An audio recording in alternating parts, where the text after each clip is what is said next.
को स्टार्ट करते हैं। जो चैप्टर हम लोग पढ़ने जा रहे हैं आपको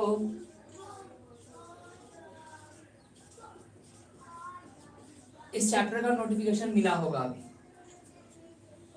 लेकिन कई सारे सवाल है हमारे मन में। देखो, इस चैप्टर को पढ़ना सबसे ज्यादा जरूरी क्यों होता है? आप इंग्लिश की तैयारी दो चीजों के लिए करते हैं, स्पोकन इंग्लिश या फिर कॉम्पिटिटिव इंग्लिश।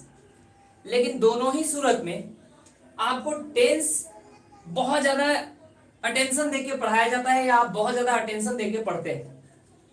इसका रीजन क्या है? देखो, टेंस एक ऐसा चैप्टर है जो पूरे ग्रामर को जकड़ के रखे हुए है। अगर आप टेंस को अच्छे ढंग से जानते हैं, टेंस के फंक्शन को, टेंस के रूल्स को अच्छे ढंग से जानते हैं, तो आप आगे के चैप्टर्स में बहुत आसानी महसूस करते हैं चैप्टर को समझने में। इसलिए ये टेंस बहुत इंपॉर्टेंट चैप्टर बनता है। अब जो बच्चे स्पोकन इंग्लिश की क्लास करते हैं उन लोगों को भी टेंस सिखाया जाएगा, लेकिन वो टेंस आपके आज के टेंस से अलग होगा। अलग इस मायने में कि हम लोग जब स्पोकन इंग्लिश की क्लास करते हैं तो वहां हमें टेंस का यूज ट्रांसलेशन के बेसिस पे पढ़ना होता है। लेकिन अभी जो हम लोग टाइम एंड टेंस पढ़ने वाले हैं, ये हम लोग कॉम्पिटिटिव एंगल से पढ़ रहे हैं। यानी जो बच्चे कंपटीशन की तैयारी करते हैं, चाहे वो किसी भी कंपटीशन की तैयारी करें, तो आपको पूरा ग्रामर पढ़ना होता है। और पूरे ग्रामर को पढ़ने के लिए जो आप में क्वालिटी आती है, वो क्वालिटी किसको पढ़ के आती है? टाइम एंड टेंस को। सिंपली समझिएगा, अगर आपका टाइम एंड टेंस अच्छा है तो आप वॉइस स्टडी कर पाते हैं, आप नरेशन पढ़ते हैं। इतना ही नहीं, ये तो खैर ऐसे चैप्टर्स हैं जो टाइम एंड टेंस के रूल पे ही बेस्ड हैं। इतना ही नहीं, इसके अलावा ग्रामर का कोई भी चैप्टर आप पढ़ते हैं, एग्जाम्पल के तौर पे आप आर्टिकल आपने पढ़ा, प्रपोजिशन आपने पढ़ा, एडजेक्टिव पढ़ा, कोई भी चैप्टर आप पढ़ते हैं ना, तो उसमें बहुत सारे पॉइंट्स आते हैं और उन पॉइंट्स को समझने के लिए एग्जाम्पल चाहिए। और एग्जाम्पल जब हम लोग मेंशन करते हैं पढ़ाने के दौरान, तो वो एग्जाम्पल कहां से आता है? टाइम एंड टेंस से। तो ये टाइम एंड टेंस एक इंपॉर्टेंट चैप्टर बनता है। रीजन बस यही है कि ग्रामर को आसान बनाने का काम करता है टाइम एंड टेंस, इसलिए इसको बार बार पढ़ाया जाता है आपको। आप कई बार टेंस पढ़े होंगे अपने लाइफ में, कुछ लोग 2-4 बार पढ़े होंगे। देखिए, टाइम एंड टेंस को इतना इंपॉर्टेंस बस देने का यही कारण होता है कि ये ग्रामर को थोड़ा आसान बना देता है। हम ऐसा नहीं कह सकते हैं कि टाइम एंड टेंस ही पूरा ग्रामर है, लेकिन हाँ, अगर आप टेंस को स्टडी कर लेते हैं अच्छे से, तो पूरे ग्रामर में इंटरेस्ट आने से भी कोई नहीं रोक सकता है। अगर आप टाइम एंड टेंस को अच्छे से स्टडी करते हैं तो आपको पूरे ग्रामर में इंटरेस्ट मिलेगा। चलिए, सबसे पहले तो अगर पहले हम लोग टेंस को स्टडी करते थे, then we used to write only tense, हम लोग टेंस चैप्टर ही लिखते थे। बट अब हमारे सामने जो नाम आता है वो नाम क्या है? Time and tense. इसके बीच का जो डिफरेंस है वो डिफरेंस समझो। जब हम लोग टाइम एंड टेंस की बात करते हैं तो टेंस हम लोग वैसा फैक्टर मानते हैं जिसके बारे में हम लोग श्योर होते हैं। जिसके बारे में हम लोग श्योर होते हैं वो क्या है? टेंस है। अगर हम श्योरिटी की बात करें तो आपके पास सबसे पहले आएगा प्रेजेंट। सबसे पहले आपके सामने आया प्रेजेंट। अगर हम प्रेजेंट की बात करें तो आपको यह चेक करना होगा डियर कि प्रेजेंट के बारे में आप श्योर हैं या नहीं। तो आपके अंदर से जवाब आएगा बिल्कुल, प्रेजेंट के बारे में हम लोग श्योर हैं, क्योंकि प्रेजेंट की कोई भी घटना ले लो, जैसे हम लोग अभी पढ़ रहे हैं, तो ये प्रेजेंट की घटना है और प्रेजेंट की घटनाओं के बारे में हम लोग क्या है? श्योर है। अगर यही सवाल मैं आपसे पूछूं पास्ट के बारे में, तो आप पाएंगे कि जो भी घटनाएं प्रेजेंट होती हैं उन्हीं से उनका क्या तैयार होता है? पास्ट। यानी हमारे पास्ट में जितनी भी घटनाएं हैं, उन सारी घटनाओं को हम लोग कहां से लाते हैं? प्रेजेंट से। यानी जो घटनाएं प्रेजेंट में हो चुकी हैं वही घटनाएं कहां चली जाती हैं? पास्ट में चली जाती हैं। ठीक है, तो पास्ट वाली घटनाओं के बारे में भी हम लोग श्योर होते हैं। छोड़ो, लैपटॉप उधर घुमाओ, वो स्क्रीन लगा दियो, बार बार ध्यान उसी पे जाएगा। ठीक है, तो पास्ट वाली घटना, प्रेजेंट और पास्ट वाली घटनाओं पे, प्रेजेंट और हम अपने जो भी कमेंट बच्चा करेगा उसके लिए ये रखे हैं, इसमें देख लें अगर कोई सवाल है ना। जो भी घटनाएं हमारी प्रेजेंट की है या पास्ट की है उनके बारे में हम लोग श्योर होते हैं। That's why present is also a tense and past is also a tense. But ये कॉन्सेप्ट हम लोग फ्यूचर के बारे में लागू नहीं कर सकते, फ्यूचर पे अप्लाई नहीं कर सकते। फ्यूचर के बारे में हम लोग श्योर नहीं है, इस वजह से हम लोग फ्यूचर को अभी टेंस के नाम से यूज नहीं करते। तो फ्यूचर को हम लोग कहां रखते हैं? टाइम के पास। अब देखो, टाइम के बारे में पहले जानो। टाइम एक ऐसा फैक्टर है जिसको हम लोग चेंज नहीं कर सकते, ये बात आप अच्छी तरीके से जानते हैं। टाइम एक ऐसा फैक्टर है जिसको हम लोग चेंज नहीं कर सकते। आप चेक करके देखें, हम लोग टाइम को चेंज नहीं कर सकते। बच्चों के जैसा मत सोचिएगा कि सर घड़ी को इधर उधर कर दे तो टाइम चेंज हो गया, वैसा नहीं। टाइम एक नॉन चेंजिंग फैक्टर है जो हमेशा कंटिन्यू अपने चाल पे चलता रहता है, आप उसको चाह के भी चेंज नहीं कर सकते, ठीक है। लेकिन अगर हम यही बात आपसे पूछी जाए फ्यूचर के बारे में, किसके बारे में, फ्यूचर के बारे में, तो क्या आप फ्यूचर को चेंज कर सकते हैं? इसका रिप्लाई चाहिए मुझे कमेंट बॉक्स में। क्या आप फ्यूचर को चेंज कर सकते हैं? बोर्ड क्लियर नहीं आ रहा है क्या? इसमें बोर्ड क्लियर क्यों नहीं दिख रहा है? क्वालिटी बढ़ाइए। फ्यूचर चेंज कर सकते हैं।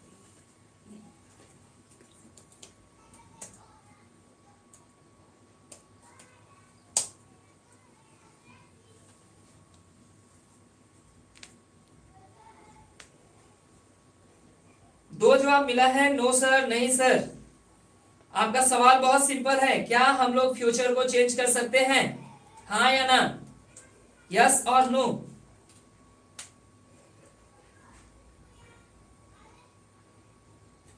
चलिए, जितने भी बच्चे नो सर नहीं सर आंसर कर रहे हैं, तो ये मानते हैं कि फ्यूचर चेंज नहीं होगा, और इनका मानना बिल्कुल सही भी है, रीजन बिल्कुल साफ है। साजिद जी आप कह रहे हैं यस सर। देखिए ध्यान दीजिएगा, बहुत ध्यान से कॉन्सेप्ट को समझना है। हम लोग फ्यूचर को चेंज करने की बात कर रहे हैं कि फ्यूचर चेंज होगा या नहीं होगा।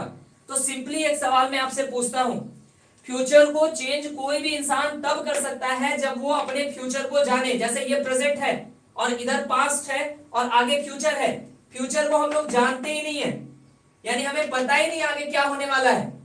तो आगे क्या होने वाला है ये हमें पता ही नहीं है, तो हम इसको चेंज कर पाएंगे नहीं। सिंपली आप एक एग्जांपल से समझ सकते हैं, अगर हम लोग के अंदर फ्यूचर बदलने की क्वालिटी होती, फ्यूचर को चेंज करने की क्वालिटी होती, तो दुनिया में हम किसी का भी एक्सीडेंट नहीं होने देते, किसी के साथ भी कोई घटना, कोई ऐसी घटना जैसे चोरी हो जाना, इन सब चीजों को होने ही नहीं देते। क्यों? क्योंकि हमें फ्यूचर का पहले से पता था। लेकिन यहाँ फ्यूचर हमें पता होता ही नहीं है, तो हम उसको चाह के भी चेंज नहीं कर सकते हैं। और अगर नहीं चेंज कर सकते हैं तो फ्यूचर भी टाइम के जैसा एक नॉन चेंजिंग फैक्टर है। इस वजह से मॉडर्न ग्रामर में फ्यूचर को क्या माना जाता है, टाइम, और प्रेजेंट और पास्ट को क्या माना जाता है, tense. Good evening guys. Present और पास्ट को टेंस माना जाता है, जबकि फ्यूचर को हम लोग क्या मानते हैं, टाइम मानते हैं। अब ये चीज ध्यान दीजिएगा कि नाम में चेंज आने का कारण यही था, पहले प्रेजेंट पास्ट और फ्यूचर तीनों को टेंस मान के स्टडी कर लिया जाता था, इसलिए नाम सिर्फ रखा जाता था टेंस। बट अब हम लोगों को प्रेजेंट पास्ट को टेंस मान के स्टडी करना होता है और फ्यूचर को क्या मान के स्टडी करना होता है, टाइम। स्टडी बिल्कुल वैसे ही करना जैसे आप करते आ रहे हैं, बस नाम में थोड़ा चेंजेस आया। तो मैंने नाम को इसलिए डील कर दिया क्योंकि कई बार आप किताबों में देखेंगे तो आपको टाइम एंड टेंस लिखा मिलेगा, तो आपके दिमाग में ये क्वेश्चन अगर आए कि टाइम एंड टेंस क्यों लिखा जा रहा है, पहले तो टेंस था, तो उसका जवाब अब आपके पास है। चलिए इस बात को मैं आगे बढ़ाऊं, इरेजर दीजिएगा, ठीक है। तो इस बात को जरा आगे बढ़ाया जाए, और अब आप पाएंगे कि हमारे पास तीन मजबूत पिलर्स हैं, एक प्रेजेंट, दूसरा पास्ट और तीसरा फ्यूचर। इनको स्टडी करना है हम लोगों को। अब अगर हम इनको स्टडी करें तो इनको ना चार पार्ट्स में बांटा गया है। प्रेजेंट, पास्ट और फ्यूचर को कितने पार्ट्स में बांटा गया है, चार पार्ट्स में बांटा गया है। लेकिन मेनली अगर आप तीन को पढ़ लेते हैं तो आपका काम आसान है। आप तीन को पढ़िए, जो लास्ट वाला पार्ट होगा वो खुद ब खुद स्टडी हो जाएगा। सबसे पहला जो पार्ट है वो है सिंपल, दूसरा है कंटिन्यूअस और तीसरा है परफेक्ट, ठीक है। ये तीन चीजें हैं, तीन पार्ट्स हैं, यानी प्रेजेंट के भी तीन पार्ट्स आएंगे हमारे पास, पास्ट के भी तीन पार्ट्स आएंगे, फ्यूचर के भी तीन पार्ट्स आएंगे। Simple present, present continuous, present perfect, ऐसे पास्ट का भी तैयार कर सकते हैं, फ्यूचर का भी। एक और बात, एक और पार्ट आएगा परफेक्ट कंटिन्यूअस। परफेक्ट कंटिन्यूअस, तो परफेक्ट कंटिन्यूअस के लिए हम लोग परफेक्ट को भी पढ़ रहे हैं, कंटिन्यूअस को भी पढ़ रहे हैं, तो वो हम लोग डील कर लेंगे आसानी से। तो फिलहाल आप इनको अलग अलग पार्ट्स में स्टडी करेंगे। अब एक चीज समझने की कोशिश कीजिए, ऑक्सिलरी वर्ब में मैंने आपको कहा था क्या, कि प्राइमरी ऑक्सिलरी जो होता है, प्राइमरी ऑक्सिलरी जो होता है इसका काम होता है टेंस को बताना। मॉडल ऑक्सिलरी जो होते हैं, ऑक्सिलरी वर्ब में मैं आपको ये चीज पढ़ा चुका हूं, देखिए बहुत काम आएगा अब ये सब चीज। मॉडल ऑक्सिलरी में मैंने आपको बताया कि मॉडल ऑक्सिलरी का काम है सिचुएशन को बताना या फिर प्रोबेबिलिटी को बताना। एक वर्ड और आया था हमारा मेन वर्ब। मेन वर्ब का काम समझ लीजिए, मेन वर्ब का काम क्या है? मेन वर्ब का काम है किसी भी इवेंट को बताना, किसी भी इवेंट को बताना जिसको ग्रामर की भाषा में वैरायटी ऑफ एक्शन कहते हैं। वैरायटी ऑफ एक्शन यानी एक्शन कितने तरह के होते हैं, तो इंपॉर्टेंट तौर पे एक्शन 3 तरह के होते हैं, सिंपल, कंटिन्यूअस और परफेक्ट। और उसी वैरायटी ऑफ एक्शन को हम लोग इवेंट भी कह सकते हैं। इवेंट मतलब घटना, यानी घटनाएं जो होती है वो इंपॉर्टेंट तौर पे 3 तरह की हैं, सिंपल, कंटिन्यूअस और परफेक्ट। इनको हम लोग अलग अलग पार्ट्स में पढ़ते हैं, लेकिन इन इवेंट्स को और इन वैरायटी ऑफ एक्शन को बताने की जिम्मेदारी किसकी है? Main verb. आप मेन वर्ब अच्छे तरीके से जानते हैं। मेन वर्ब कौन है? V1 2 3 4 और 5, ये हमारा मेन वर्ब है। ठीक है, अगर हम बात करें सिंपल, सिंपल को बताने के लिए हम लोग कौन कौन से मेन वर्ब का इस्तेमाल कर सकते हैं, तो आप याद रखिएगा सिंपल को बताने के लिए हम V1 लाएंगे, V2 लाएंगे और V5 लाएंगे। ये 3 ऐसे मेन वर्ब हैं जिनका काम सिंपल को इंडिकेट करना है, सिंपल को दर्शाना है। कंटिन्यूअस आप जहां भी सुनेंगे वहां एक मेन वर्ब याद करेंगे, वो है वर्ब 4। अगर बात करेंगे परफेक्ट की, तो परफेक्ट के लिए आप एक ही मेन वर्ब का यूज करेंगे, वो है वर्ब 3। ठीक है, अब देखिए पिछले क्लास में मैंने आपको ऑक्सिलरी के पार्ट में ये चीजें बताई थी कि V4 और V3 अपने पहले कौन सा ऑक्सिलरी लेता है। चलिए, जो बच्चे नहीं पढ़े उस ऑक्सिलरी वाले सेक्शन को उनकी हेल्प करें। V4 अपने पहले बी लेता है। क्या लेता है? बी। और बी का मतलब आप अच्छी तरीके से जानते हैं, is, am, are, was, were. जिनको ये बात समझ में नहीं आ रही होगी बी वाली, वो ऑक्सिलरी वर्ब वाले सेक्शन को देखेंगे, सब समझ में आएगा। वर्ब 3 की मदद करने के लिए जो ऑक्सिलरी आते हैं वो कौन है? हैज, हैव और हैड। ये हमारे पास ऑक्सिलरी, प्राइमरी ऑक्सिलरी जो वर्ब को हेल्प करते हैं। अब देखिए, अगर आपको इतनी चीजें आती हैं तो आप टाइम एंड टेंस पढ़ने योग्य हो चुके हैं। आप टाइम एंड टेंस को अच्छे तरीके से अब स्टडी कर सकते हैं। ठीक है, तो हम लोग चलिए, आप इसका स्क्रीनशॉट ले लीजिए, आगे बढ़ेंगे हम। अभी तक डाउट वाला चीज तो नहीं है अब आएगा। फिर भी कोई डाउट हो बच्चों तो पूछ लेंगे।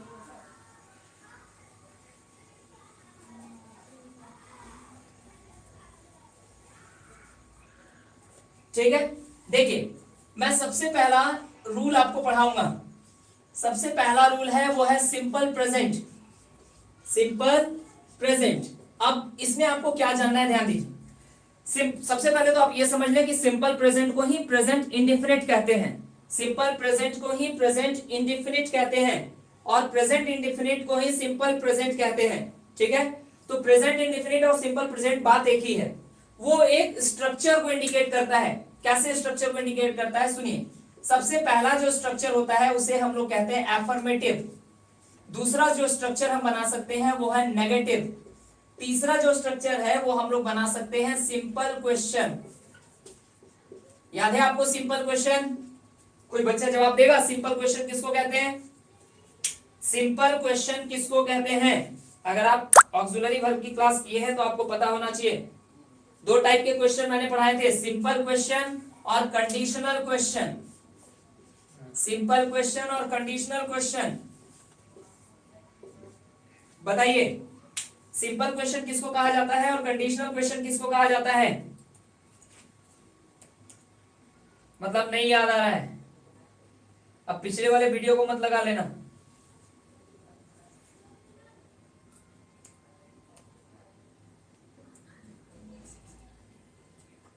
जवाब नहीं आ रहा है, इसका मतलब पढ़ाई नहीं की है।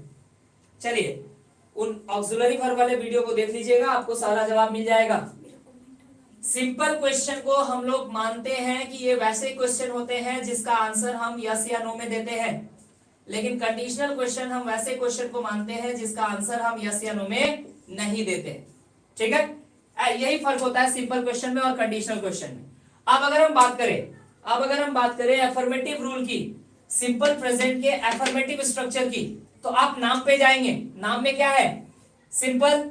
और सिंपल के लिए अभी अभी हमने पढ़ा कि V1 आ सकता है, V2 आ सकता है और V5 आ सकता है। ध्यान दो, नाम में सिंपल है, और सिंपल के लिए हमने एक ही बात सीखी कि सिंपल के लिए V1 भी यूज कर सकते हैं, V2 भी, V5 भी। अब हम लोग सिंपल के साथ साथ क्या देख रहे हैं? प्रेजेंट। अगर सिंपल के साथ साथ प्रेजेंट देख रहे हैं तो प्रेजेंट बताने के लिए हम लोग V1 का यूज कर सकते हैं, V5 का यूज कर सकते हैं, लेकिन V2 का यूज नहीं कर सकते हैं, क्योंकि V2 के बारे में आपको ऑलरेडी पढ़ाया गया है कि V2 क्या है? पास्ट है, जो हम लोगों ने ऑक्सिलरी वर्ब के सेक्शन में देखा। देखिए ऑक्सिलरी वर्ब पढ़ना क्यों जरूरी था ये आज आपको समझ में आ जाएगा। कई सारी बातें छोटे छोटे कॉन्सेप्ट को लेकर के बनेंगी यहाँ पे, ठीक है। तो सिंपल बताने के लिए हम तीनों का यूज कर सकते हैं, लेकिन प्रेजेंट के कारण हम V2 यहां से हटाएंगे और हम यहाँ पे दो ही वर्ब का फॉर्म रखेंगे, एक V1 और एक V5। इसके अलावा किसी भी रूल में हम सब्जेक्ट और ऑब्जेक्ट का यूज तो करते ही है, ठीक है। तो सिंपल प्रेजेंट बोलिए या प्रेजेंट इंडेफिनिट बोलिए, बात एक ही है, V1 और V5। सिंपल प्रेजेंट बोलिए या प्रेजेंट इंडेफिनिट बोलिए, बात एक ही है, V1 और V5। अब जिन बच्चों को प्रॉब्लम हो कि V1 किसके साथ और V5 किसके साथ, वो यहां ध्यान दें। ही, शी, इट या फिर किसी सिंगुलर नाउन की अगर बात करें, ठीक है, ही, शी, इट या फिर किसी सिंगुलर नाउन की बात करें तो हम लोग वहां क्या लगाएंगे? वर्ब 5, ठीक है। और बाकी अब जो भी सब्जेक्ट आएंगे इसके अलावा उसके साथ आप V1 लगाएंगे, चाहे वो आई हो, we, you, they, he, sorry I, we, you, they या कोई भी प्लूरल नाउन, आप उसके साथ V1 लगाएंगे। एक बात यहां ध्यान रखिएगा, ही, शी, इट और सिंगुलर नाउन, सिंगुलर नाउन में बहुत से लोग कंफ्यूज होते हैं। जैसे मैं बात करूं यहाँ पे राम, तो राम चलो सिंगुलर नाउन हो गया, लेकिन जैसे मैंने कहा माय फ्रेंड, तो फ्रेंड भी तो सिंगुलर नाउन है। अगर मैं कहूं योर कार, तो कार भी तो सिंगुलर नाउन है। तो यहाँ माई, योर, इनको नहीं देखना है, ये एडजेक्टिव्स हैं और हम लोग वर्ब एडजेक्टिव के अकॉर्डिंग यूज नहीं करेंगे। यहाँ हमें नाउन देखना होता है, तो हम फ्रेंड और कार को देखते हैं, और फ्रेंड भी सिंगुलर है और कार भी सिंगुलर है, तो ये कैसा नाउन माना जाएगा? Singular noun. इनके साथ हम लोग वर्ब 5 का यूज करेंगे। तो ये बात बिल्कुल ध्यान में रखिएगा कि जब हम लोग,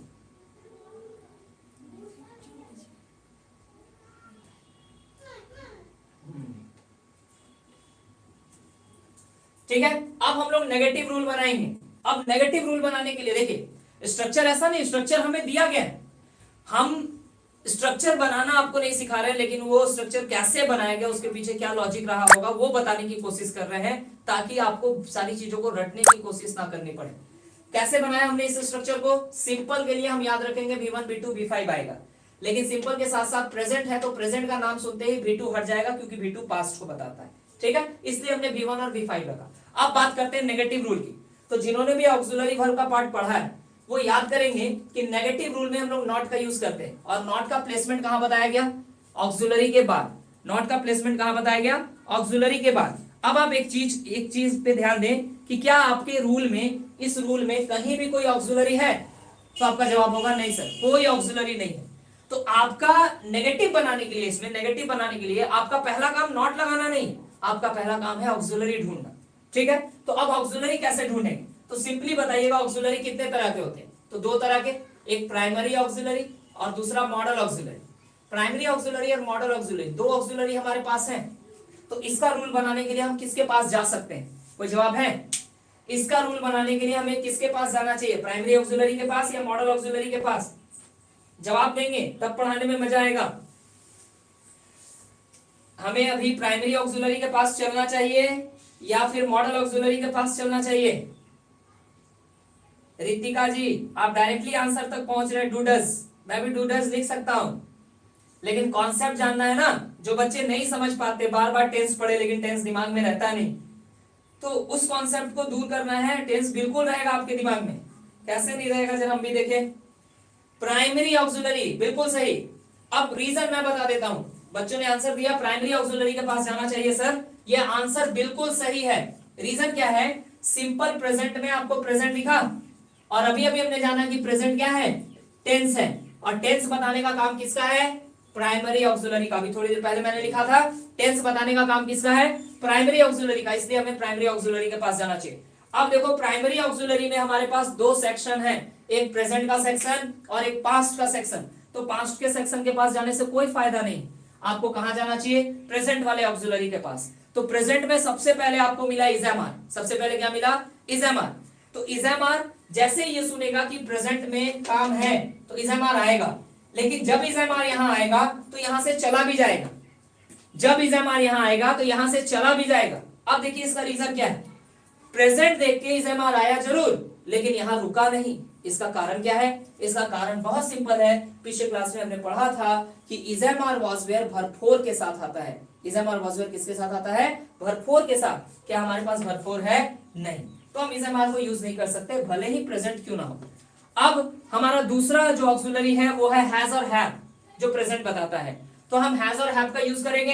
हैज और हैव जैसे यहां आया वो भी प्रेजेंट सुन के आया, बिल्कुल आ सकता है, लेकिन जब हैज हैव प्रेजेंट सुन के आएगा तो पाएगा कि यहाँ पे भी3 है ही नहीं, और हैज हैव हैड की आदत होती है अपने साथ भी3 रखने की, तो हैज हैव भी यहां से चला गया। फाइनली प्रेजेंट में 2 ही वर्ड बच जाते हैं, एक डू और एक डज, बस यही वर्ड बच जाते हैं। अब भाई इसको जाने देना है ऐसा नहीं है, अगर ये चला गया तो रूल नहीं बनेगा, इसलिए हम डायरेक्टली डू और डज की शर्त को सुन लेते हैं कि डू डज को क्या चाहिए। तो आपको मैंने ऑक्सिलरी पढ़ाने के दौरान, देखिए ऑक्सिलरी का नाम कितने बार आ रहा है, इसलिए वो पढ़ना बहुत जरूरी है। ऑक्सिलरी पढ़ाने के दौरान ही मैंने आपको बताया था कि डू डज और डिड के साथ आने वाला वर्ब कौन सा होता है? वर्ब 1। डू डज और डिड के साथ आने वाला वर्ब कौन सा होता है? वर्ब 1। तो जब आप नेगेटिव बनाएंगे ना तो यहाँ पे डू डज हमारी मदद करेगा ऑक्सिलरी के रूप में। देखा आपने, ऑक्सिलरी पढ़ने से हमें ये पता चला कि डू डज क्यों आया, आखिर क्यों डू और डज ही आया, ठीक है, कोई मॉडल ऑक्सिलरी क्यों नहीं आया, और प्राइमरी में भी इजेमार क्यों नहीं आया, हैज हैव क्यों नहीं आया, डू डज ही क्यों आया, ये सारी बातें आपको पता चलती है। इसलिए उन चीजों को कभी नेग्लेक्ट मत कीजिएगा, और जो अभी भी नहीं पढ़े हैं वो जरूर उन वीडियोस को देख ले, ताकि ऑक्सिलरी, क्योंकि आपको रूल अच्छे से समझ में आए। टेंस में पढ़ना क्या होता है? एक तो स्ट्रक्चर पढ़ना होता है कि सिंपल प्रेजेंट बोलते किस स्ट्रक्चर को, वो स्ट्रक्चर पढ़े। अब सिंपल प्रेजेंट का यूज कहां कहां करेंगे, यानी इस स्ट्रक्चर को कहां कहां यूज करना है, बस 2 ही बातें सीखनी होती है। अब डू डज के साथ हमने नॉट को यूज किया, नॉट के बाद अब हम ये दोनों वर्ब लाना चाहते हैं, लेकिन डू डज ने अपना शर्त याद दिलाया कि डू डज और डिड के बाद आने वाला वर्ब किस फॉर्म में? वर्ब 1। तो यहां आप सिर्फ V1 लिख सकते हैं, आप V5 नहीं यूज कर सकते, ठीक है। अब आपके पास डू और डज आ गया, तो भाई ही, सी, इट और सिंगुलर नाउन के साथ आप वर्ब 5 लगाते हैं ना, लेकिन यहां पे डू और डज में से क्या चुनिएगा? डज चुनिएगा। ही, सी, इट और सिंगुलर नाउन के साथ आप डज लगाइएगा, बाकी कोई भी सब्जेक्ट आ जाए उसके साथ क्या लगाइएगा? डू। अब जो बच्चे इसको सिंपल क्वेश्चन बनाना चाहते हैं, तो सिंपल क्वेश्चन में आप डू और डज को पहले कर ले, ऑक्सिलरी वर्ब पहले आ जाए सब्जेक्ट से तो क्वेश्चन बन जाता है, ऐसा हमने पढ़ा। डू डज पहले आ गया, सब्जेक्ट इधर आ गया। अब देखिए नॉट को हम यहाँ पे सर्कल कर देंगे, क्यों भाई? क्योंकि सिंपल वाले क्वेश्चन में भी 2 टाइप आते हैं, एक सिंपल इंटरोगेटिव और एक सिंपल इंटरोगेटिव नेगेटिव। तो अगर नेगेटिव वाला क्वेश्चन आएगा तो आप नॉट लगाएंगे, और अगर नेगेटिव नहीं है तो नॉट को यूज नहीं करेंगे। अब कंडीशनल क्वेश्चन में मैंने क्या बताया था, सिंपल और कंडीशनल में डिफरेंस यही होता है कि कंडीशनल वाले क्वेश्चन में आप WH वर्ड का यूज करते हैं, तो यहां हम क्वेश्चन वर्ड यूज करेंगे, कोई भी क्वेश्चन वर्ड ले सकते हैं, व्हाट, व्हाई, व्हेन, वेयर, उसके बाद हम सेम स्ट्रक्चर को कॉपी करते हैं। नॉट की आवश्यकता होगी तो आप लगाएंगे, नहीं होगी तो नहीं लगाएंगे।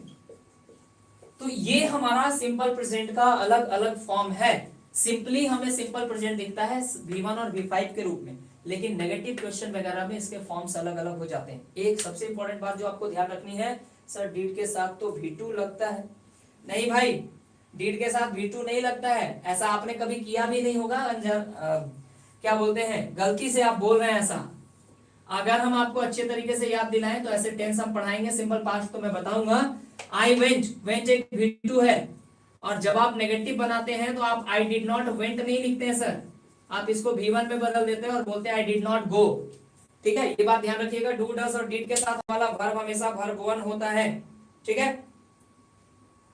रुकता है धीरज, नेट काम नहीं कर रहा था, उसको काम कर रहा हूँ, ठीक है, उसको एक बार बुला करके दिखाना, 720 ही चल रहा है, 1080 उसको बुला के दिखाना, ठीक है। अब आ जाइए सिंपल प्रेजेंट के यूजेस को हम लोग पढ़ेंगे कि आखिर सिंपल प्रेजेंट का यूज कहां कहां करेंगे, ठीक। एक सबसे पहला एग्जांपल मैं आपके सामने लिखता हूं, he goes to temple every day, he goes to temple every day. अब अगर आप इस सेंटेंस को देखें तो मेरे कुछ सवाल होंगे सेंटेंस पे, ध्यान दीजिए। अगर हम बोले he goes to temple every day, तो आप पाएंगे कि इस सेंटेंस में सिंपल प्रेजेंट का यूज हुआ है या नहीं हुआ है, तो आपका जवाब आएगा बिल्कुल हुआ है सर। क्यों? क्योंकि आपने गोज का यूज किया, और गोज क्या है? वर्ब 5, और आपने वर्ब 5 लगाया, इसका मतलब आप कौन सा रूल फॉलो कर रहे हैं? Simple present. या तो आप V1 लगाएंगे तो सिंपल प्रेजेंट हुआ, या तो आप V5 लगाएंगे तो सिंपल प्रेजेंट हुआ। अब दूसरा जो सवाल आ सकता है किसी बच्चे के मन में, वो ये आ सकता है कि यहां हमने V5 ही क्यों लगाया? सिंपल प्रेजेंट है तो हम V1 भी तो लगा सकते थे, लेकिन मैंने क्या कहा था? ही, सी, इट और सिंगुलर नाउन के रहने पे आप V5 लगाएंगे। अगर आप यहाँ पे आई कर देते हैं तो यहाँ गो हो जाएगा। वो कोई बहुत बड़ा क्वेश्चन नहीं है, इसलिए ध्यान रखिएगा, कंफ्यूज मत होइएगा। आई रखूंगा तो यहाँ पे गो हो जाएगा, वो सब्जेक्ट के अकॉर्डिंग वर्ब आ रहा है। ठीक, अब अगर आप इस सेंटेंस में देखें तो सिंपल प्रेजेंट का यूज हुआ। क्यों हुआ सिंपल प्रेजेंट का यूज, वो कारण जानिए। तो ये सेंटेंस एक हैबिचुअल एक्शन है, ये सेंटेंस एक हैबिचुअल एक्शन है, और ग्रामर कहता है कि हैबिचुअल एक्शंस को बताने के लिए हम लोग सिंपल प्रेजेंट का यूज करते हैं। हैबिचुअल एक्शंस को बताने के लिए हम लोग किसका यूज करते हैं? सिंपल प्रेजेंट का यूज करते हैं। तो जितने भी हैबिचुअल एक्शन होंगे, किसी की भी आदत हो, चाहे आपकी आदत चाहे मेरी आदत, किसी की भी आदत हो, अगर कोई सेंटेंस जो किसी की आदत को बताए उसे हैबिचुअल एक्शन कहेंगे, और हैबिचुअल एक्शन के लिए हम लोग सिंपल प्रेजेंट को ही फॉलो करेंगे। जो दूसरा यूज है सिंपल प्रेजेंट का वो यहां देखेंगे। जैसे अगर हम लोग कह दे the sun rises in the east, the sun rises in the east. अगर आप इस सेंटेंस को गौर करके देखते हैं तो आपके पास राइजेस एक वर्ब आया है ना, राइजेस एक वर्ब आया, जो वर्ब कौन सा है? वर्ब 5। और फिर इस बार आपने सिंपल, अगर कोई सेंटेंस पर प्रेजेंट में, और इसी वजह से हम लोग यहाँ सिंपल प्रेजेंट को फॉलो कर रहे हैं वर्ब 5 को। अगर आप वर्ब 1 लगाना चाहें तो भाई सब्जेक्ट को प्लूरल करना होगा, चाहे सब्जेक्ट ऐसा लेना होगा जिसमें हम लोगों के सामने कोई प्लूरल सेंस आए, और उसके साथ हम लोग V1 लगा सकते हैं। ठीक है, अब अगर हम तीसरे एग्जाम्पल, तीसरे पॉइंट की बात करें, देखो इन दोनों जगह V5 देने का कारण है, यहां दिमाग में ये नहीं बैठाना है कि सिंपल प्रेजेंट में सिर्फ V5 आता है, नहीं V1 भी आ सकता है। आप सब्जेक्ट चेंज कर दो, सब्जेक्ट ऐसा रखो जिसके साथ V5 है। अब यहाँ V5 क्यों आया? क्योंकि सन क्या है? सिंगुलर नाउन, और सिंगुलर नाउन के साथ भी V5 आता है, इस वजह से हमने V5 लगाया। यहाँ V5 क्यों आया? क्योंकि ही है, ही, सी, इट और सिंगुलर नाउन के साथ हम V5 लगाते हैं, इस वजह से यहाँ V5 लगाया हमने। ठीक है, अब तीसरे पॉइंट की अगर हम बात करें तो तीसरा पॉइंट क्या कहता है, ध्यान दीजिए। पहले आप ये नोट कर लीजिए, मुझे इसको इरेज करना होगा। ठीक है, इसका स्क्रीनशॉट ले लीजिए, इसको इरेज करूंगा और आगे बताऊंगा।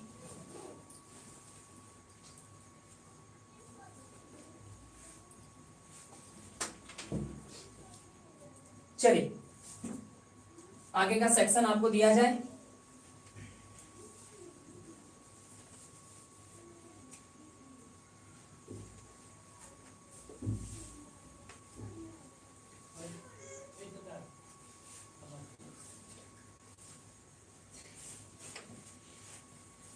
देखिए प्राइमरी ऑक्सिलरी, क्योंकि ये मेन वर्ब और हेल्पिंग वर्ब, ठीक है, लेकिन ऐसा कहना गलत है। Do does plus V1 plus V5, ऐसा कोई स्ट्रक्चर नहीं है कुसुम जी। अब चलिए तीसरा जो पॉइंट है वो मैं आपको बताऊं। तीसरा पॉइंट कहता है कि अगर कोई प्रीफिक्स्ड एक्शन हो, अगर कोई प्रीफिक्स्ड एक्शन हो तो प्रीफिक्स्ड एक्शन के लिए भी हम लोग सिंपल प्रेजेंट का यूज करेंगे। प्रीफिक्स्ड एक्शन क्या होता है? देखो प्रीफिक्स्ड एक्शन की हम बात करें तो हम एग्जांपल दे सकते हैं, I go to Delhi on 25th of August. I go to Delhi on 25th of August. अगर इसकी बात करें तो सबसे पहले आप देखिए यहां पे सिंपल प्रेजेंट का यूज हुआ, वर्ब 1। वर्ब 1 ही क्यों आया? क्योंकि सब्जेक्ट आई है। अब सवाल ये उठा कि सिंपल प्रेजेंट ही क्यों आया? सिंपल प्रेजेंट ही इसलिए आया क्योंकि हम लोग इस सेंटेंस को एक टाइम लगा के, देखो वो टाइम किसी भी सेक्शन का हो, डेट हो, कैलेंडर टाइमिंग हो, या फिर आप क्लॉक टाइमिंग की बात करें, अगर टाइम आया है तो आप मान के चले वो क्या है? Prefixed action. और प्रीफिक्स्ड एक्शन को भी हम लोग कहां बनाते हैं? सिंपल प्रेजेंट में। ध्यान देके देखेंगे तो आप क्या पाएंगे? आई गो टू दिल्ली का क्या मीनिंग निकलता है? आई गो टू दिल्ली का मीनिंग निकलता है मैं दिल्ली जाता हूं। जबकि हम यहाँ क्या कह रहे हैं? I go to Delhi on 25th of August. तो 25th ऑफ अगस्त अभी आने वाला है ना, यानी हम आने वाले समय के लिए कोई प्लान फिक्स करके रखे। ठीक है, तो कोई भी एक्शन अगर प्रीफिक्स्ड हो जाए, कोई भी एक्शन अगर प्रीफिक्स्ड हो जाए तो आप प्रीफिक्स्ड एक्शन को भी सिंपल प्रेजेंट में बनाते हैं। प्रीफिक्स्ड एक्शन को भी सिंपल प्रेजेंट में बनाते हैं, और एक्शन को प्रीफिक्स करने के लिए आपको कुछ नहीं करना है, उसमें टाइम ऐड कर देना, चाहे वो डेट वाला टाइम हो चाहे वो क्लॉक टाइम हो। ठीक है। और जैसे ही आप ऐसा करेंगे वो प्रीफिक्स एक्शन बन जाएगा। और प्रीफिक्स एक्शन के लिए भी हम लोग कौन सा रूल फॉलो करते हैं, सिंपल प्रेजेंट। तो क्या क्या हुआ, habitual action, universal truth, prefix action, इन तीनों के लिए हमने सिंपल प्रेजेंट का यूज किया। एक और सेक्शन है उसको भी देखिए। आप कभी कभी किसी को कहते हैं bring me a glass of coffee और अ कप ऑफ कॉफी, ठीक है भाई, इतना ज्यादा कॉफी मत पियो, थोड़ा कम ही पियो। क्या है, bring me a cup of coffee. अब अगर हम बात करें प्लीज, ठीक है जाओ, please grant me a loan, please grant me a loan, ठीक है। ये आपका सेंटेंस हुआ। अगर कोई कह दे take care of your health, take care of your health, इन सेंटेंसेस को जरा गौर से देखिएगा। अगर आप पाएंगे तो bring me a glass of cup of coffee, यहां पे भी आपने कौन से वर्ब का यूज किया, verb one. Please grant me a loan, अगर इसकी बात की जाए तो ग्रांट भी कौन सा वर्ब हुआ, verb one. Take care of your health में टेक भी कौन सा वर्ब हुआ, वर्ब वन। अब अगर यहां पे देख लो, हम लोगों ने तीनों जगह पे वर्ब वन का यूज किया, तो ये तो क्लियर हो गया कि हमने सिंपल प्रेजेंट फॉलो किया। बट सवाल वही उठता है कि यहां आपने सिंपल प्रेजेंट क्यों लगाया। ये ना ही कोई हैबिचुअल एक्शन है, ये ना ही कोई यूनिवर्सल ट्रूथ है, ये ना ही कोई प्रीफिक्स एक्शन है, ठीक है। उसके बावजूद भी यहां सिंपल प्रेजेंट लगा, तो कारण क्या है समझिए। आपका ये जो सेंटेंस है ये एक ऑर्डर को बताता है, जिसके साथ साथ आप कमांड लिखते आए हैं हमेशा। ये सेंटेंस एक रिक्वेस्ट को बताता है, और आखिरी का सेंटेंस एक सजेशन, जिसके साथ आप एडवाइस लिखते हैं, ठीक है। एक सजेशन या एडवाइस को बताता है। अब आप गौर करके देखें तो हमारे पास ऑर्डर, कमांड, रिक्वेस्ट, सजेशन और एडवाइस, कुछ याद आ रहा होगा आपको। ऑर्डर, कमांड, रिक्वेस्ट, सजेशन और advice, order, command, request, suggestion और एडवाइस, ये चीजें आपको सुनी हुई लग रही होंगी। क्या आपको याद आ रहा है कि ऑर्डर, कमांड, रिक्वेस्ट, सजेशन और एडवाइस जो सेंटेंसेस बताते हैं, उन सेंटेंसेस को हम लोग क्या कहते हैं, याद कीजिए, क्या कहते हैं उन सेंटेंसेस को। किसी के मन में कोई आंसर, खास नाम, जैसे आपको याद होगा जॉय, सोरो, एंगर, कॉन्टेम्प्ट, सरप्राइज, इनको एक्सक्लेमेटरी कहा जाता है। ठीक वैसे ही ऑर्डर, कमांड, रिक्वेस्ट, सजेशन और एडवाइस, इनको क्या कहा जाता है। रितिका जी बिल्कुल सही, पहला जवाब और बिल्कुल सही जवाब, इंपेरेटिव सेंटेंसेस। ध्यान दीजिए, इनको कहा जाता है इंपेरेटिव सेंटेंसेस। तो अब आपकी बात समझ में आएगी कि जितने भी इंपेरेटिव सेंटेंसेस होते हैं, जितने भी इंपेरेटिव सेंटेंसेस होते हैं वो भी सिंपल प्रेजेंट में बनते हैं। जितने भी इंपेरेटिव सेंटेंस, इतना ही नहीं, आप सिंपली किसी को बोलते हैं गो देयर, तो ये भी एक ऑर्डर है, और इसमें भी आप गो लगाते हैं, गो यानी वर्ब वन। तो जब आप वर्ब वन लगा रहे हैं इसका मतलब सिंपल प्रेजेंट लगा रहे हैं, और लगाने का कारण क्या है, आप कौन सा सेंटेंस फॉलो कर रहे हैं, इंपेरेटिव सेंटेंस। तो जब भी इंपेरेटिव सेंटेंसेस की बात करेंगे तो आप वहां सिंपल प्रेजेंट का ही यूज करेंगे। अब हमारे पास एक बात आ रही है दिमाग में कि इंपेरेटिव सेंटेंसेस में सिंपल प्रेजेंट आता है, तो क्या हम यहाँ वर्ब फाइव लगा सकते हैं। क्या आप कभी किसी को बोल सकते हैं गोस देयर, नहीं बोल सकते, बिल्कुल नहीं बोल सकते भाई, ऐसा अटपटा लग रहा है। Brings me a cup of coffee, ऐसा भी नहीं बोल सकते। Please grants me a loan, is it possible, no. Takes care of your health, तो आप ये बात जिसको भी बोलेंगे वो बोलेगा भाई बहुत अच्छी इंग्लिश पढ़ रहे हो। इसी वजह से अच्छी इंग्लिश हम लोगों की नहीं रहनी चाहिए, हम लोगों की इंग्लिश खराब ही रहे तो चलेगा, बस इसका रीजन जान लो कि वैसा क्यों नहीं हो। देखो वर्ब फाइव हम लोग यहाँ यूज नहीं कर पा रहे। सबसे पहली बात, वर्ब फाइव या वर्ब वन, इन दोनों को सेलेक्ट करने वाला होता है सब्जेक्ट। कौन होता है, सब्जेक्ट। क्या आपको इसमें कोई सब्जेक्ट दिख रहा है, आपका जवाब होगा नहीं सर सब्जेक्ट तो दिख ही नहीं रहा है। लेकिन एक दूसरा सवाल आएगा, क्या इसमें सब्जेक्ट नहीं है। अगर सब्जेक्ट नहीं है तो नो लिखें, अगर सब्जेक्ट नहीं है तो नो लिखें, और अगर आपको लगता है कि सब्जेक्ट है तो वो सब्जेक्ट लिखे जो है। सब्जेक्ट नहीं है इसलिए नो, वेरी गुड। और अगर किसी को लगता है सब्जेक्ट है तो वो लिख दे क्या सब्जेक्ट है भाई। एक एक पॉइंट वो अच्छे से समझाऊंगा, घबराइए मत। अगर लगता है आपको सब्जेक्ट है तो आप बताइए। मनोज विश्वकर्मा जी बोल रहे हैं यू, मुझे इंडिकेट नहीं कर रहा है कि मैं सब्जेक्ट हूं, नहीं भाई, बिल्कुल सही जवाब है मनोज विश्वकर्मा जी। यू इसका सब्जेक्ट है, इसका सब्जेक्ट कौन है? यू। कारण समझिएगा, जब आप ऑर्डर, कमांड, रिक्वेस्ट या सजेशन या एडवाइस की बात करते हैं तो आप अपने सामने वाले को बोलते हैं। जैसे अभी मेरे सामने कोई भी नहीं बैठा हुआ है, लेकिन कोई अदृश्य प्राणी भी तो बैठा हो सकता है। चलो मैं एक ऑर्डर दे देता हूं, मेरे लिए एक कप पानी लाओ, मेरे लिए एक गिलास पानी लाओ। अब जरा सोच के देखिए, ये काम कौन करेगा? जो भी इंसान मेरे सामने है, जो भी इंसान मेरे सामने है, और मेरे सामने वाला इंसान सेकंड पर्सन माना जाएगा। मेरे लिए मेरे सामने वाला इंसान सेकंड पर्सन है, जैसे आप अपने लिए फर्स्ट पर्सन है, और आपके लिए मैं कौन सा पर्सन हो गया? Second person. तो जब भी हम सेकंड पर्सन की बात करते हैं तो सेकंड पर्सन में सब्जेक्ट फिक्स होता है, कौन? यू। अब बताइए यू के साथ आप कौन सा वर्ब लगाते हैं? Verb one. आपको याद होगा यहाँ पे मैंने लिखा था ही, सी, इट और सिंगुलर नाउन, इनके साथ हम लोग वर्ब 5 लगाते हैं, है ना? वर्ब 5। कहीं भी उसमें यू था? नहीं। तो जब यू नहीं था तो यू के साथ हम लोग क्या लगाएंगे? वर्ब 1। यही कारण है कि जितने भी इंपेरेटिव सेंटेंसेस हम लोग यूज करते हैं वहां हम लोग कौन सा वर्ब लगाते हैं? वर्ब 5, क्योंकि सब्जेक्ट फिक्स है यू। अब कुछ बच्चों के मन में आएगा, भाई जब सब्जेक्ट फिक्स है तो सब्जेक्ट दे दो, इतना टेंशन क्यों लेंगे हम कि सब्जेक्ट है कि नहीं सोचना। आप सब्जेक्ट दे नहीं सकते, बस यही एक फर्क है। क्यों नहीं दे सकते? ध्यान दीजिए, अगर आप बोलते हैं यू गो देयर, समझिएगा, यू गो देयर तो मीनिंग आता है आप वहां जाते हैं या फिर तुम वहां जाते हो। यू गो देयर का मीनिंग आता है आप वहां जाते हैं या फिर तुम वहां जाते हो। लेकिन जब आप यू को हाइड करते हैं और बोलते हैं गो देयर, अब ये एक ऑर्डर बन जाता है। यानी बिना यू को हाइड किए कोई भी sentence order, command, request, suggestion या एडवाइस बन ही नहीं पाएगा। इसी वजह से हमें यू को हाइड करके रखना पड़ता है।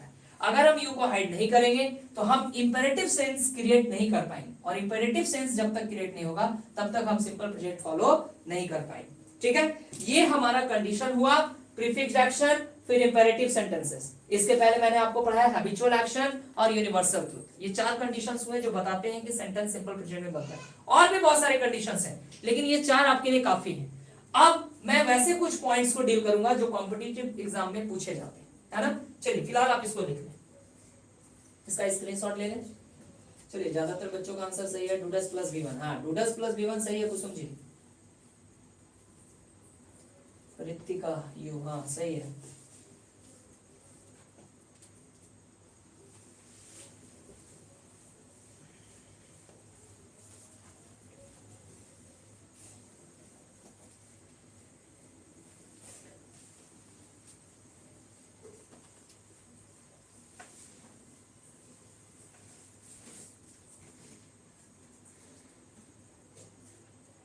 चलिए अगले पॉइंट में आते हैं।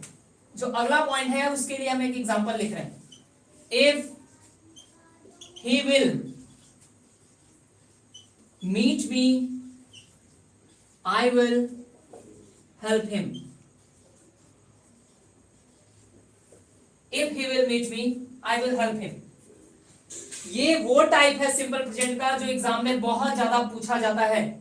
ठीक है, आप किसी भी एग्जाम की तैयारी कर रहे हैं फर्क नहीं पड़ता, लेकिन ये वो चीज है। देखिए आपके एग्जाम में अगर इंग्लिश का है पार्ट, इंग्लिश एक हिस्सा है, जिस भी एग्जाम की आप तैयारी कर रहे हैं अगर इंग्लिश एक हिस्सा है तो इंग्लिश का हिस्सा बड़ा सिंपल होता है, ग्रामर, वर्ड्स और कुछ अंडरस्टैंडिंग का हिस्सा। तो ग्रामर जब आप पढ़ते हैं तो लिमिटेड चैप्टर है, 14-15 चैप्टर है जो आपको कंप्लीट करने होते हैं, उसमें से एक चैप्टर आपका हो रहा है। तो आप ऐसे करते करते धीरे धीरे सारे चैप्टर कंप्लीट करेंगे ना।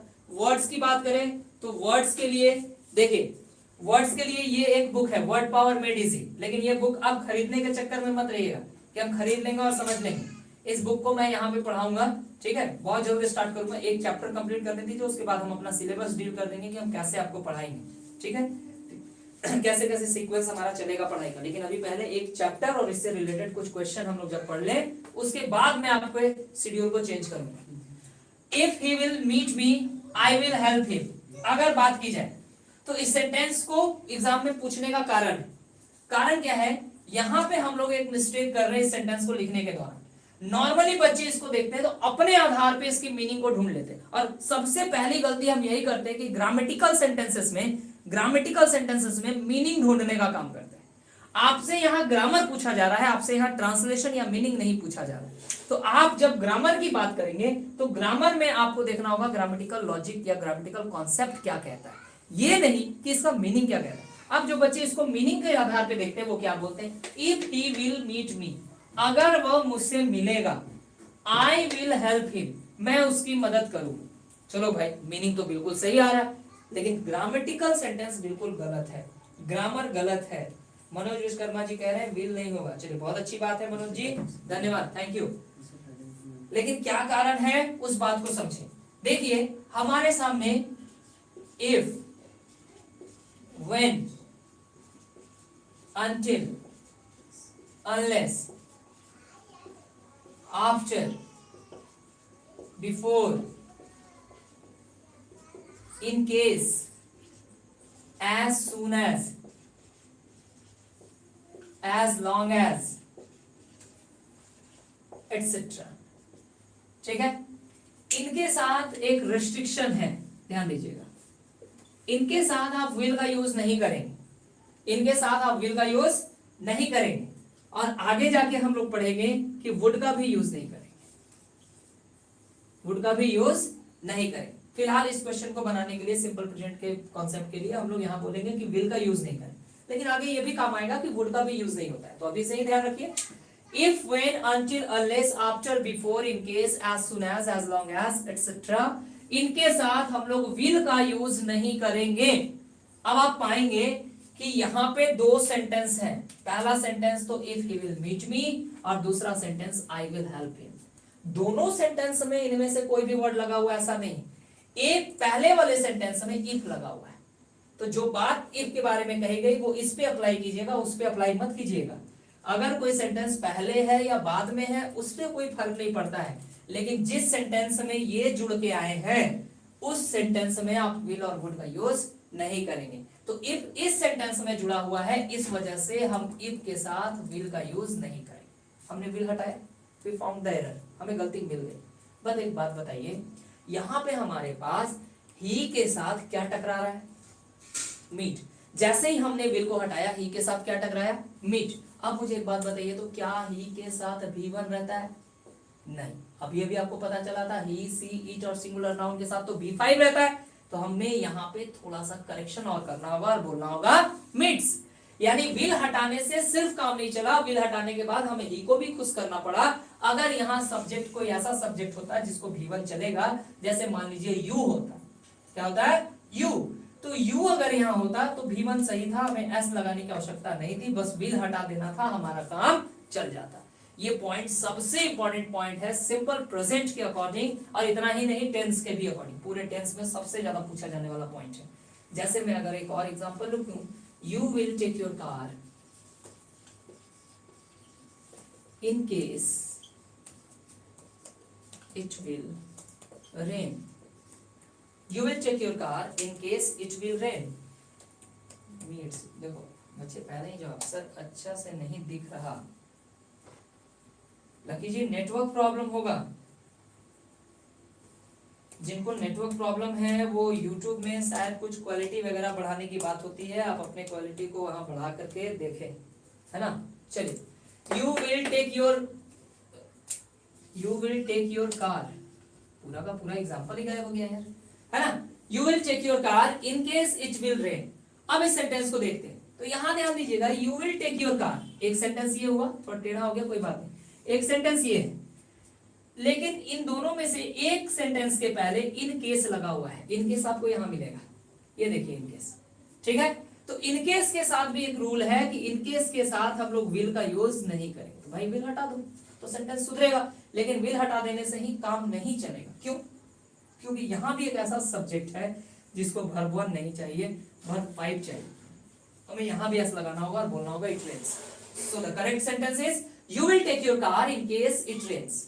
ये हमारा करेक्ट सेंटेंस हुआ। सिंपल प्रेजेंट में सबसे ज्यादा पूछा जाने वाला टाइप है, जो बच्चे एग्जाम या एग्जाम की तैयारी कर रहे हैं अभी, या फिर क्वेश्चन का प्रैक्टिस करते हैं, उन्हें पता चल रहा होगा कि हाँ ये पॉइंट पूछा जाता है, ठीक है।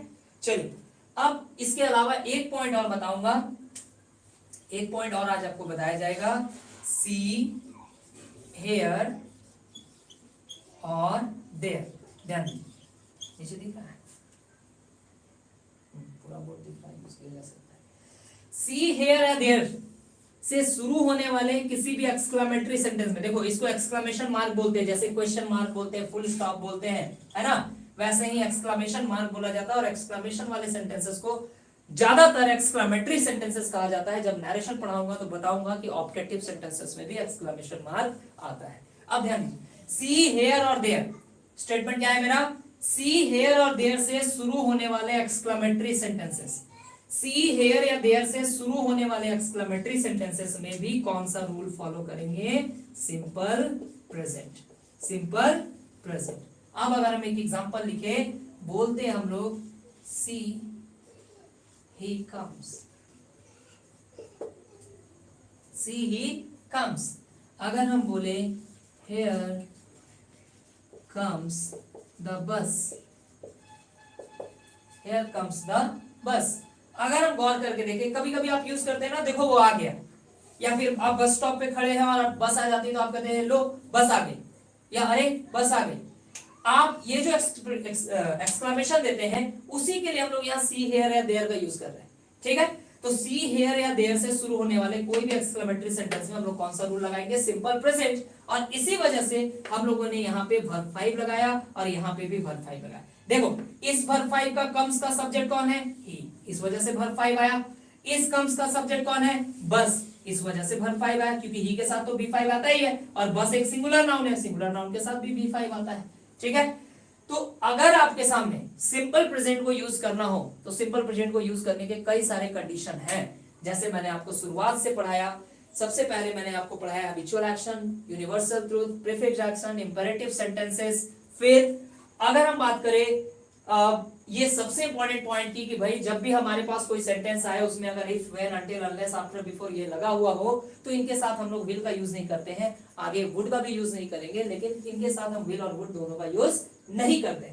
सी हेयर और देयर से शुरू होने वाले एक्सक्लेमेटरी सेंटेंसेस में भी हम लोग सिंपल प्रेजेंट का यूज करते हैं। बट वन डिफरेंस आपको नोट करना चाहिए कि यहाँ पे सब्जेक्ट के पहले है और यहाँ पे वर्ब पहले। इस एग्जांपल में सब्जेक्ट पहले है और इस एग्जांपल में वर्ब पहले, सब्जेक्ट बाद में। कारण समझिएगा, ऐसे सेंटेंसेस में अगर सब्जेक्ट कोई प्रोनाउन बनता है, pronoun I, we, you, they, he, she, it, अगर कोई प्रोनाउन सब्जेक्ट बनता है तो वो पहले होगा और वर्ब बाद में। लेकिन इन सेंटेंसेस में अगर कोई नाउन सब्जेक्ट बनता है, कोई नाउन सब्जेक्ट बनता है तो वर्ब पहले होगा और नाउन बाद में होगा, यानी सब्जेक्ट बाद में होगा। कोई बहुत बड़ा फर्क नहीं है, बस नाउन और प्रोनाउन के आधार पे वर्ब का पोजीशन मूव कर रहा है, ठीक है। तो ये वो सेक्शंस हैं जहां आप सिंपल प्रेजेंट को यूज करते हैं, ठीक। आज की क्लास यहीं तक रहेगी, अगली क्लास हम लोग फिर मिलेंगे और सिंपल प्रेजेंट को आगे बढ़ाएंगे या टेंस को भी आगे बढ़ाएंगे। एक और बात, 2 मिनट बाद सुन लेंगे, उसके बाद चले जाएं, है ना। देखिए जैसे ही टाइम एंड टेंस कंप्लीट होगा कुछ क्वेश्चन मैं प्रैक्टिस करवाऊंगा आप लोगों को, और क्वेश्चन जब प्रैक्टिस हो जाएगा उसके बाद क्लास का जो शेड्यूलिंग होगा या सीक्वेंस होगा वो बिल्कुल चेंज होगा, ठीक है। क्योंकि मुझे सारी चीजें पढ़ानी है, आपको ग्रामर भी पढ़ाना है, ग्रामर के साथ साथ प्रैक्टिस भी करवाना है, क्वेश्चन प्रैक्टिस भी करवाना है, बैंकिंग और एसएससी का प्रीवियस ईयर पेपर या प्रैक्टिस सेट के आधार पे, फिर वर्ड्स की क्लास भी देनी है, ठीक। तो बहुत सारी चीजें हैं जो हम लोग इस चैनल पे पाएंगे, इसलिए आप कंटिन्यू रहें, धीरे धीरे आपको बहुत सारी चीजें मिलेंगी। फिलहाल आज के लिए थैंक यू।